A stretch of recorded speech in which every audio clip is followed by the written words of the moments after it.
खबर जो पूरा दिन पाकिस्तान के सोशल मीडिया पर गर्दिश करती रही, जिसके ऊपर हर कोई बात करता रहा, और वो ये थी कि DGISI general Faiz Hameed has been posted as corps commander Peshawar.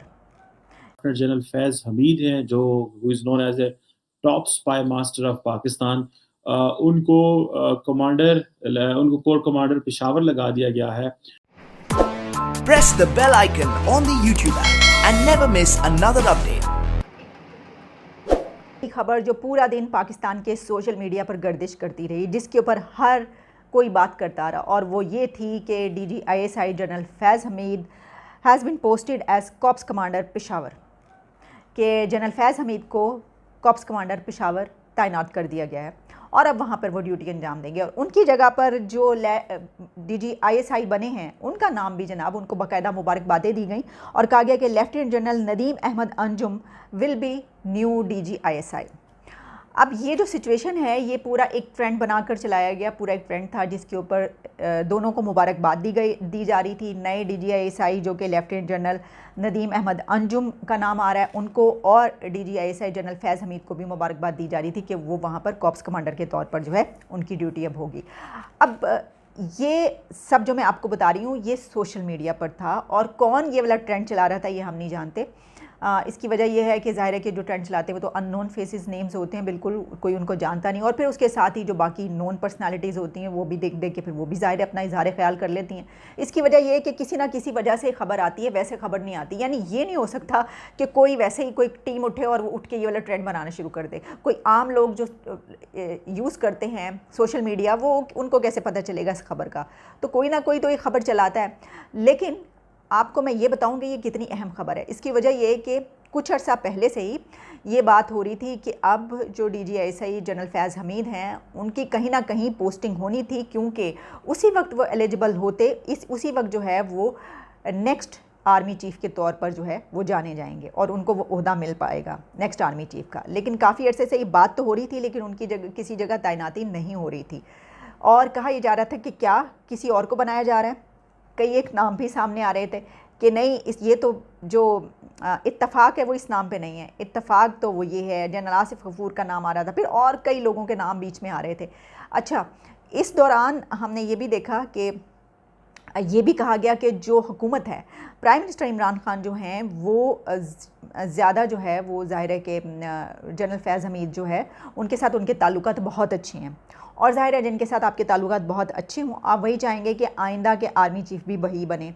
इसमें एक ये भी बात याद रखिएगा कि जो जनरल कमर जावेद बाजवा हैं वो एक एक्सटेंशन ले सकते हैं 22 नवंबर 2022, यानी कि एग्जैक्टली तकरीबन एक साल आप कर लें, अगला एक साल के बाद जो है वो उनका टेन्योर ख़त्म हो रहा है। उन्होंने जो एक्सटेंशन ली थी वो एक और एक्सटेंशन ले सकते हैं, लेकिन यही एक बात जो की जा रही थी ना कि हो सकता है जनरल बाजवा को लग रहा है कि उनका दिल कर रहा है और वो एक और एक्सटेंशन ले लेंगे और फलां फलां वगैरह। लेकिन कुछ दिन पहले हमने देखा ये भी बात आई थी कि वो उन्होंने कहा है कि कोई एक्सटेंशन की जो है वो इस हवाले से उनका कोई वो इरादा नहीं है, कोई इस तरह की कोई बात आई थी। और जो ये वाली बात आई थी कि जो ये वाली एक्सटेंशन ली थी वो उन्होंने जो है वो खुद ली थी।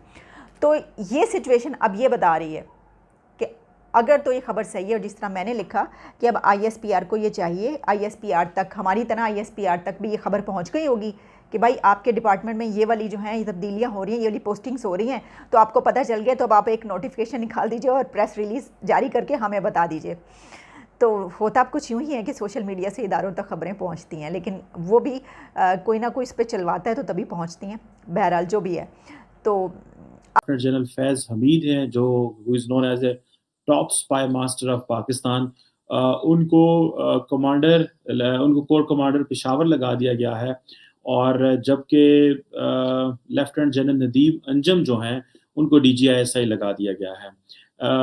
लेफ्टिनेंट जनरल फैज़ हमीद क्योंकि जो भी ISI का हेड होता है वो बड़ा पावरफुल होता है, और इसी तरह जो फैज़ हमीद साहब हैं उनको भी जो कमांडर 10-11 कोर लगाया गया है, जो कि पेशावर और ऑब्वियसली अफगानिस्तान की बहुत सारी चीज़ें देख रहे होंगे, क्योंकि अभी रिसेंटली जब 15 अगस्त के बाद तालिबान ने टेक ओवर किया अफगानिस्तान में, तो उन्होंने अफगानिस्तान का विजिट भी किया। तो I think in that context वो क्योंकि अफगानिस्तान को भी अच्छे से समझते हैं, और जो पाकिस्तान की जो दहशतगर्दी की जंग है उसमें भी as a obviously DGISI had a very important role to play obviously in intelligence matters में, वो they help the state.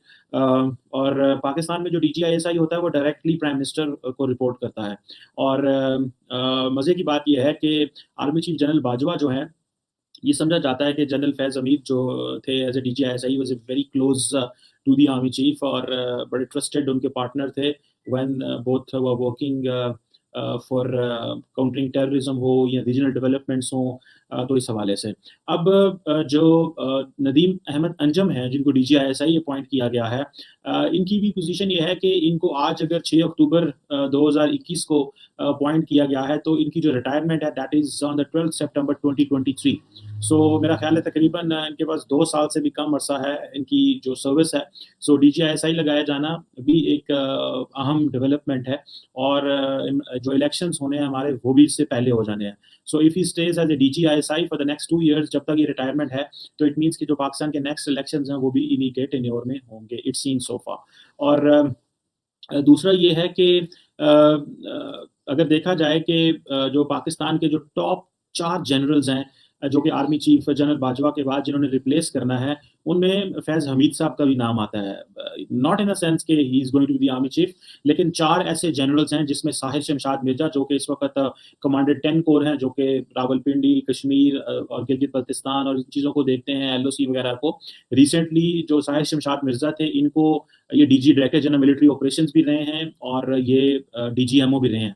So he's known as a person who might be either chairman, joint chief of staff or the army chief. So बड़ी अहम position है इनके पास भी, आइंदा आने वाले दिनों में होगी, जब आर्मी चीफ जनरल बाजवा जो कि 29 नवंबर 2022 को रिटायर हो रहे हैं।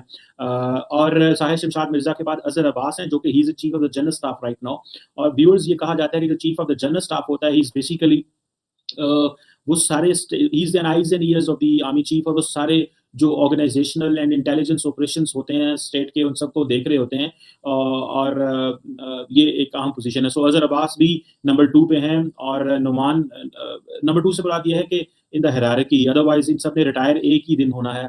फिर नुमान महमूद है जो कि इस वक्त नेशनल डिफेंस यूनिवर्सिटी में उनको रिसेंटली आज ही आई थिंक अपॉइंट किया गया है, ये भी 22 अप्रैल 23 को रिटायर हो रहे हैं। फैज़ हमीद जो इस वक्त कमांडर 11 कोर हैं, ये भी 22 अप्रैल 2023। सो इन चारों में से किसी एक ने आर्मी चीफ होना है। I don't know who is going to be the next army chief, लेकिन ये कहा जा रहा है कि ये जो 4 लोग हैं ये अहम है। और ऑब्वियसली जिस तरह जनरल बाजवा को नवाज शरीफ साहब ने पिक किया था नीचे से, and he was made the army chief, और जो उससे ऊपर वाले लोग थे सारे दे हैड टू, उनको रिजाइन करना पड़ा, उनको करना पड़ा, और ऑब्वियसली बिकॉज उनको वो सुपरसीड हो गए या उनको प्राइम मिनिस्टर ने पिक नहीं किया, because at the end of the day ये प्राइम मिनिस्टर का प्रेरोगेटिव होता है as a chief executive of the country, वो क्या सोचते हैं कि किसको क्या होना चाहिए। और अब ये 4 लोग जो हैं, इनको इनमें से अगर देखा जाए तो जो साहिर शमशाद मिर्ज़ा और अजहर अब्बास हैं जो कि दोनों chief of the general staff हैं, शाहिर रह चुके हैं, अजहर अब्बास ने इस वक्त हैं। तो दोनों नॉर्मली जो आर्मी चीफ होता है वो सीजीएस भी होता है नॉर्मली। ये ऐसे बहुत सारे केसेस में देखा गया है, क्योंकि ये एक साहब की जब when you have to be the chief of army staff, तो आपकी ये ग्रूमिंग होती है जो कि एज ए 3 स्टार जनरल आपकी होती है।